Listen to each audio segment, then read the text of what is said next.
SpaceX's Starship has taken to the sky, but you know what else is sky high? Some of the terrible headlines, but I think they've actually gotten a little bit better. Randy might disagree, but that's what he's here for. Let's talk about that. I'm Brian. Welcome to my Tesla Weekend. Randy, how are you, my friend? I am doing so well, and I understand that you are doing well too because, I heard something about you in Austin. I don't know if you want to talk about it or not. Sure. Well, I got an email from the folks at Now You Know with Zach and Jesse saying, hey, we're going to be in charge of the Austin Owners Club event, the after party, and we'd love to have you on as a panelist. And I said, I think my exact words were 1,000,000% yes. So I'm very excited. They're very good, obviously. Everyone knows who they are. They have a fairly good sized following. Decent size following. And I haven't met them in person before, so this is a whole new experience. I'm very excited. Yeah, very cool. Yeah, I did want to say a quick thank you and welcome to newest Patreon members, Daryl, Mark, and Jack. These are the kinds of people who make the channel happen, make it possible for me to keep going, even when times are tough, Randy. So, and also I've got my referral ID now. So if anybody wants to get unlimited miles for 6 months with their purchase by the end of December, make it happen. So I don't know if you heard, Randy, but this week, apparently a little project called Starship took to the sky. Have you heard of that? I did. I actually got up. We on the West Coast, I had to get up at 4:45 a.m. in order to be a witness to the one of the most amazing space shots in history. Beautiful. It was so beautiful. All the engines lit. It left the pad in a reasonable amount of time, for crying out loud. And Marcus House, who runs a great channel, ran a side-by-side showing the telemetry for the first launch and the second launch.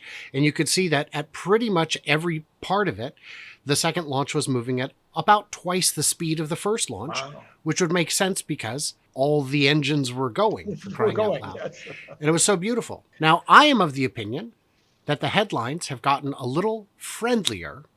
What do you think? Wow, that's interesting because, this was not a good weekend for Elon anyway. He was battling some kind of an issue with regard to some kind of a posting he made on X. And so the mainstream media, which isn't necessarily Elon friendly anyway, I thought that they were particularly unfriendly about this launch because it was a rare headline. I think I saw out of maybe 50 headlines that I saw with regard to the launch, I saw maybe 2 of them that said anything about it being even marginally successful.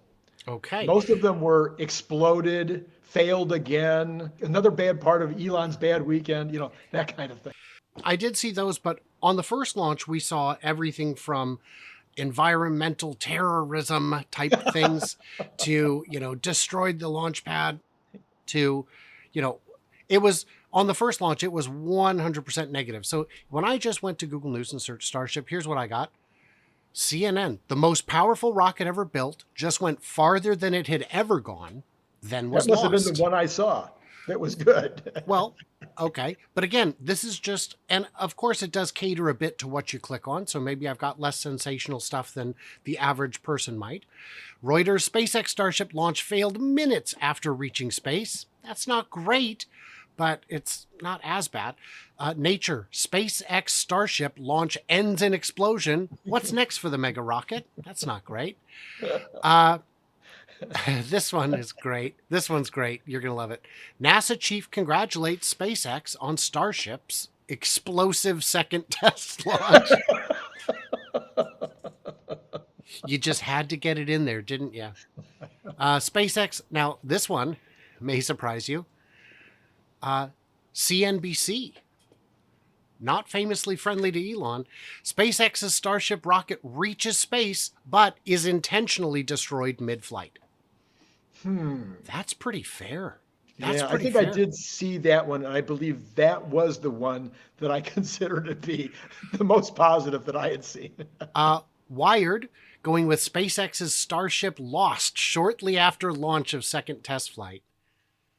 Come That's on. That's even misinformation. That's not even trying. News. It's not even, yeah. Space news. Starship, Super Heavy, lifts off on second flight.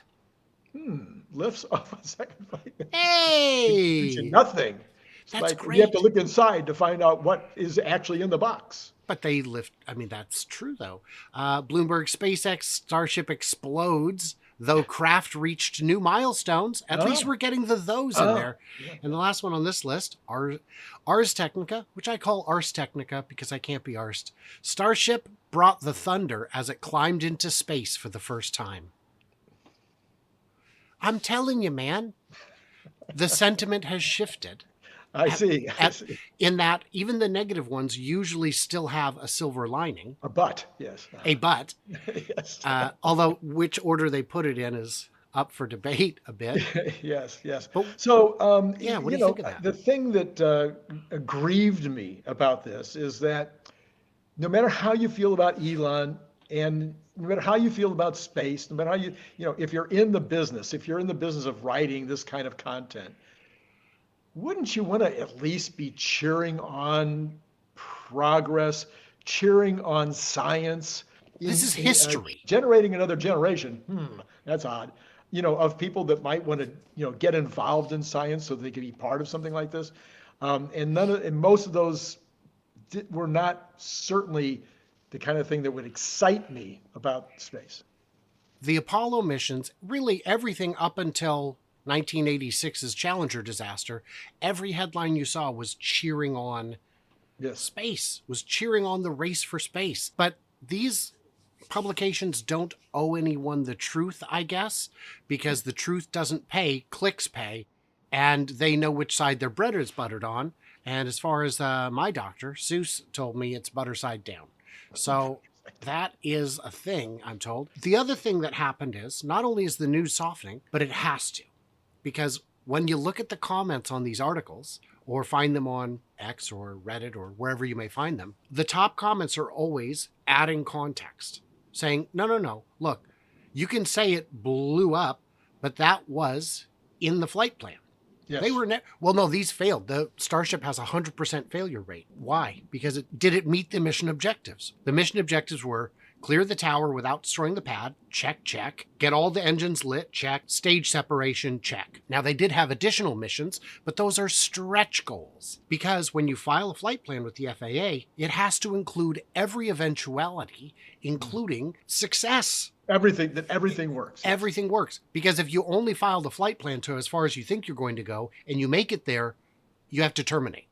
Yes. You no longer have. I'm 100% positive that Elon's heart sank a little bit when the Heavy blew up. I'm sure his heart sank a little bit when they lost connection with the Starship, and when they realized that they had to have a SUD, on that as well. I'm sure his heart sank a little bit, and you could call those, mini failures within a success. Right. But as you pointed out, I mean, I listened to the commentary before they took off, and they were very clear on what success would look like, and they got the things that they were hoping for. They achieved those missions.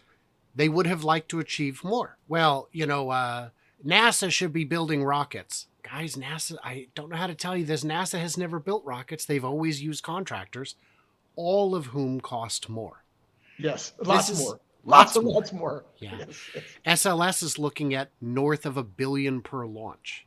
That's egregious. But I think it's softening in part because there isn't much to complain about. The negative headlines don't write themselves unless you're counting the FTS, the flight termination system, that worked twice, it appears. Then you've got those comments. And a lot of the comments say, look, I don't like Mr. Musk. They don't call him that.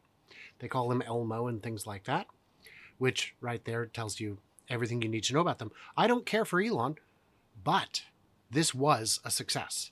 This is exciting. This is, well, Randy, don't you know that SpaceX lives off your tax dollars?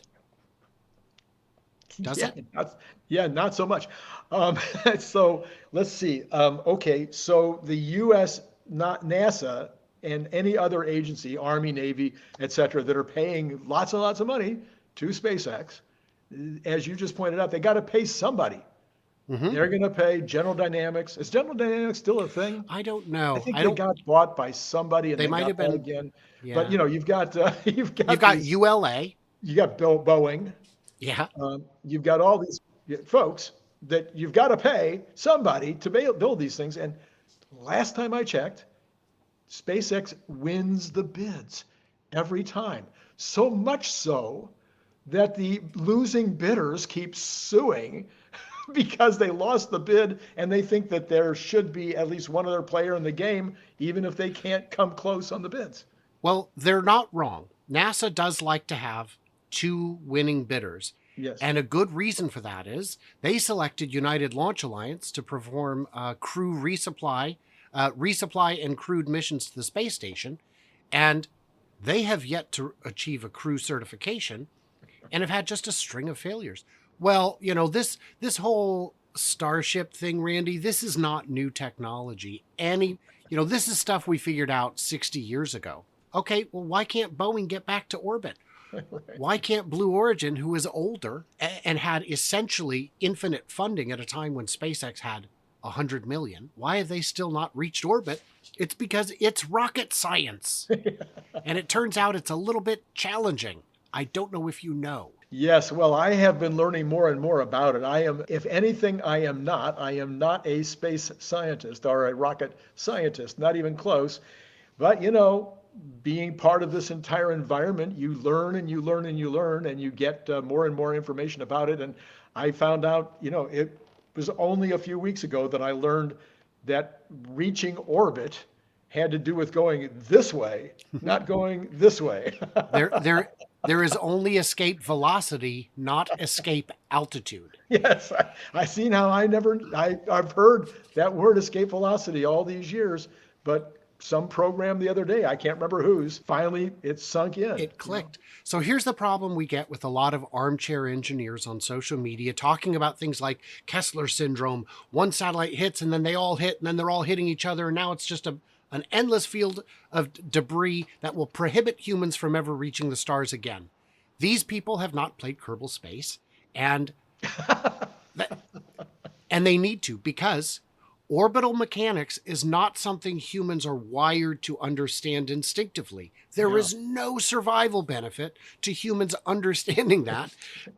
And it shows because we don't have that. We just don't have that ability. I always thought, couldn't you just launch something from the ground with enough velocity that it would reach orbit? Yeah. And the answer is no, because No. it'll form a circle and just bonk back right where it started. If there was no atmosphere, at best, it would land where it started. The armchair experts need to get a little smarter. I did have